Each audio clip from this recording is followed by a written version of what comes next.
Merhaba arkadaşlar, yepyeni haberlerle karşınızdayız.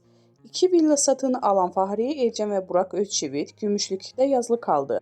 Yazlıklarında tadilat olan çiftin yeni villalarından yok. Yeni yazlık alan çift sezonu açmak için hazırlık yapıyor. Yeni evlerinin kontrolüne giden Fahriye Evcen ve Burak Özçivit ustalarla bol fikir alışverişinde bulundu.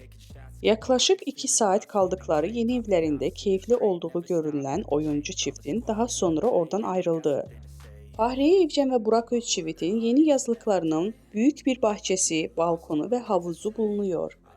Ünlü çiftin yeni yuvalarının olduğu bölgede yazlıkların fiyatları 30-50 milyon TL arasında değişiyor.